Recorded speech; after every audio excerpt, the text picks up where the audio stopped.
Hey everybody, I'm here today to show you and tell you how to calculate the volume of a cylinder. This will be a super duper easy peasy math tutorial, so let's get right into this video. Now I'm going to draw a cylinder right here, and my drawing isn't the best. I don't have the best drawing skills, so please bear with me. A cylinder actually has a circular top, and then it has straight sides and a circular bottom, okay? So like I said, my drawing is not the best, but I just wanted to give you an idea of how it looked, and I should have drawn it bigger, but I do apologize, but I'm doing my best here. Now for this cylinder, we're gonna imagine that it has the following dimensions. So its height from top to bottom is going to be, we'll do 12 meters, okay? So 12 meters.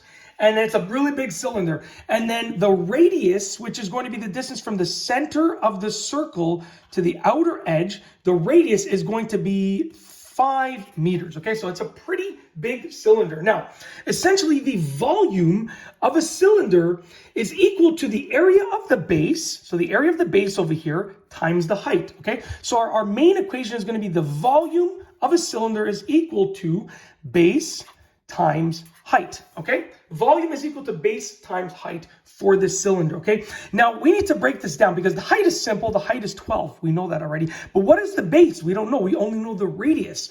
So the base is a circular shape, okay? So we need to find out what is the area of the base circle right there of that cylinder, okay? So the area of a circle is equal to pi times radius squared, okay? So the area of a circle, I'm just going to put an arrow right there. The area of a circle is going to be equal to pi, which, excuse my, not great pi symbol, pi times radius squared, okay? So essentially, when we break it down, the volume of a cylinder is actually going to be equal to pi times radius squared times height, because your base right here is actually the exact same as pi times radius squared, okay? Very simple. Our base is this entire equation right here. So the volume of this cylinder, in any cylinder is actually going to be equal to, okay, pi.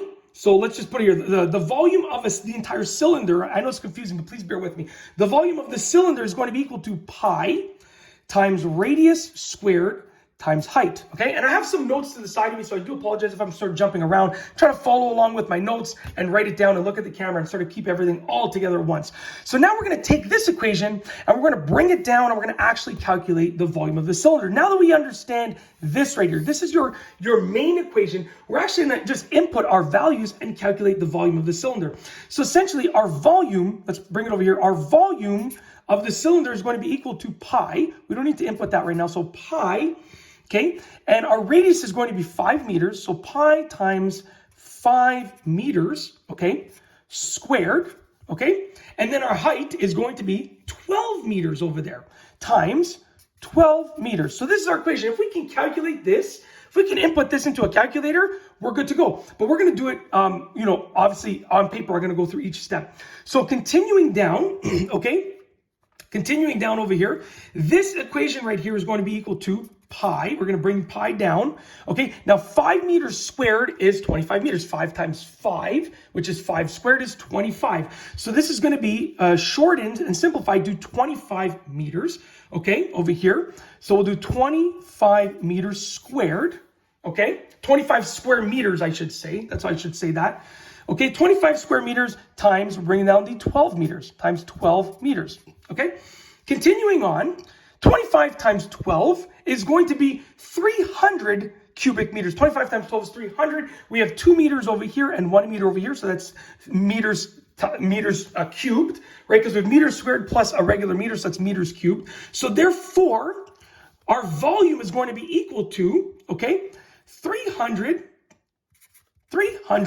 pi meters cubed. There we go. 300 pi meters cubed. Okay. So if we can leave it like this, and sorry, I do apologize about that writing, but basically what we've done is we've brought the pi down. We've done 25 meters squared by 12 meters, and that gave us 300 cubic meters. Okay. So 300 pi meters cubed. You can leave your answer like that, but I think you want to get a final number.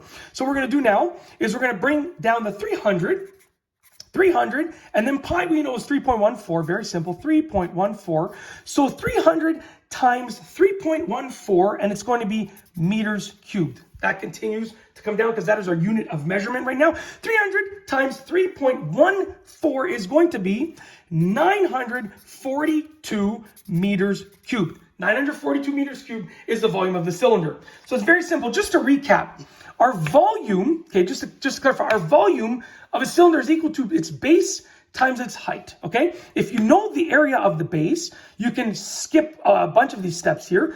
But basically, if you don't know the area of the base is equal to pi, and then pi times the radius squared, okay?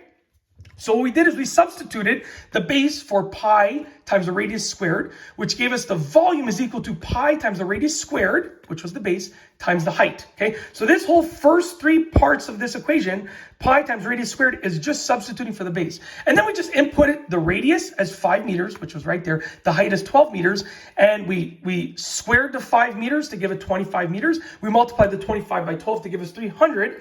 And then we just substituted pi with 3.14 to give us our final answer and multiply them together. And that's how we got the final answer. We substituted pi for 3.14. We multiplied that by 300, and that gave us 942 meters cubed. That is our final answer for the volume of the cylinder.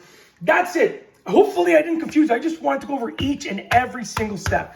I mean, I might have over-communicated it in some ways, but at the end of the day, I wanted to make sure that you knew exactly what you were doing. And that's it. If you like this video, please be sure to give it a thumbs up. Let me know what you think down below as a comment. And of course, be sure to subscribe for more great videos just like this one. And that's all I have for you today. Thanks for watching.